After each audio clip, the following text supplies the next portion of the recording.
আজ 29 এপ্রিল 2025 মঙ্গলবার। দেখুন নিউজ নির্ভীকের ব্রেকিং, একেবারে বড় খবর।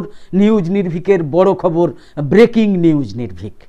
চৌকিদারকে ছাড় কেন বলে পহেলগাঁও হামলায় মোদিকে কাঠগড়ায় তুলেছেন শঙ্করাচার্য। উত্তরাখণ্ডের জ্যোতির্মঠের বর্তমান আধ্যাত্মিক প্রধান শঙ্করাচার্য অভিমুক্তেশ্বরানন্দ সরস্বতী সিন্ধু জলবন্টন চুক্তি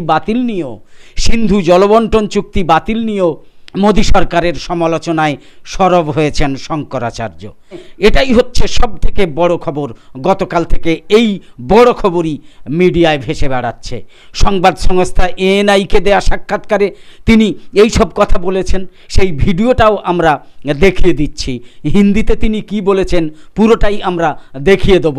তবে তার আগে শঙ্করাচার্য কি বলেছেন তার বাংলাটা আগে বলে নেই। পহেলগাঁও জঙ্গি হামলার প্রেক্ষিতে নিরাপত্তা ব্যবস্থায় গলদ নিয়ে প্রধানমন্ত্রী নরেন্দ্র মোদীকে কাঠগড়ায় তুলেছেন উত্তরাখণ্ডের জ্যোতির্মঠের প্রধান আধ্যাত্মিক শঙ্করাচার্য অভিমুক্তেশ্বরানন্দ সরস্বতী।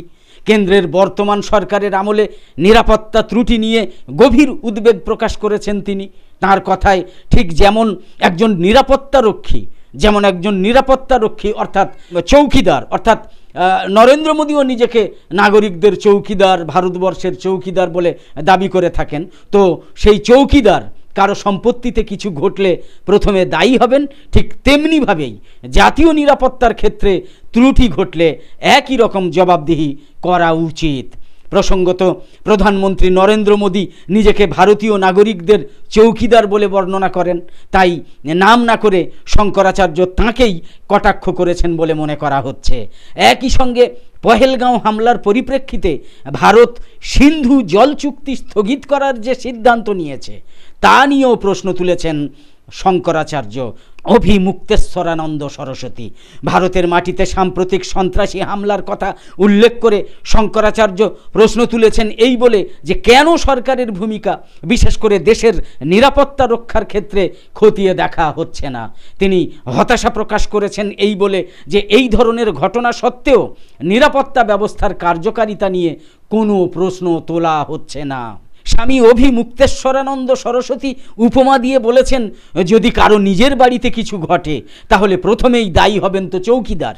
একইভাবে জাতীয় নিরাপত্তার ত্রুটির জন্য সরকারকেই দায়ী করা উচিত। এর পাশাপাশি সিন্ধু নদীর জল সমস্যা নিয়েও মোদী সরকারের সমালোচনা করেছেন তিনি। স্বামী অভিমুক্তেশ্বরানন্দের মতে পাকিস্তানে জল প্রবাহ বন্ধ করতে সক্ষম একটা ব্যবস্থা তৈরি করতে ভারতের কমপক্ষে 20 বছর সময় লাগবে। 20 বছর। এর থেকেই তো স্পষ্ট যে সরকার এই গুরুত্বপূর্ণ বিষয়ে জনগণকে বিভ্রান্ত করছে। তিনি প্রশাসনের বিরুদ্ধে ভারতীয় জনগণের আস্থার সঙ্গে বিশ্বাসঘাতকতা করার অভিযোগ এনেছেন। তিনি উল্লেখ করেছেন যে 70 বছরেরও বেশি সময় ধরে সিন্ধু নদীর জলের সমস্যাটা অমীমাংসিত রয়ে গিয়েছে এবং কার্যকরভাবে এটা মোকাবিলায় সরকারের অক্ষমতা তার অগ্রাধিকার সম্পর্কে প্রশ্ন তোলার অবকাশ করে দিয়েছে। জাতীয় নিরাপত্তার প্রশ্নে সরকারের কাছ থেকে বৃহত্তর দায়িত্বশীলতা, ভারতের স্বার্থ সুরক্ষিত করার জন্য নেতাদের দৃঢ় পদক্ষেপ করার আহ্বান জানিয়েছেন শঙ্করাচার্য অভিমুক্তেশ্বরানন্দ সরস্বতী। ये है कि सिंधु नदी का जल रोक दिया जाएगा पाकिस्तान जाने से। हमने पता किया कि सिंधु नदी का जल रोकने की क्या व्यवस्था भारत सरकार के पास है, तो पता चला कि सिंधु नदी का जल रोकने की कोई व्यवस्था ही नहीं है भारत सरकार के पास। और अगर भारत सरकार सिंधु नदी का जल पाकिस्तान में जाने से रोकने के लिए व्यवस्था करना शुरू करे तो कम से कम 20 साल लगेगा। कि पैसा कितना लगेगा वो तो छोड़ ही दो, 20 साल का समय कम से कम लगेगा, तब ही सिंधु नदी का जल रोक पाएगा भारत अपने यहाँ। और आप कह दे रहे हैं हम सिंधु नदी का जल रोक देंगे। मतलब कैसे, आप क्या कर रहे हो आप? इसका मतलब है कि जनता को मूर्ख बनाया जा रहा है। हाँ, वही तो हम कह रहे हैं कि जिसकी नाकामी है उसको पकड़ो, किसी न किसी की तो है। यही तो हम कह रहे हैं, वो जांच करके पता चलेगा। अगर हम जानते तो अभी तक हम गला पकड़ लेते उसका। हमको सहन नहीं हो रहा है जिस तरह से हमारे लोगों के साथ ये घटना की गई है। खून पूरे 140 करोड़ लोगों का उबल रहा है भारत देश के। किसी को आप मत समझो, सब हर व्यक्ति उद्वेलित है। अगर पता होता कि इसके कारण हुआ है तो अभी तक उसको पकड़ लिया जाता, लेकिन जो उसको बचाने की कोशिश हो रही है, पकड़ने की कोशिश नहीं हो रही है, यही दुख की बात है।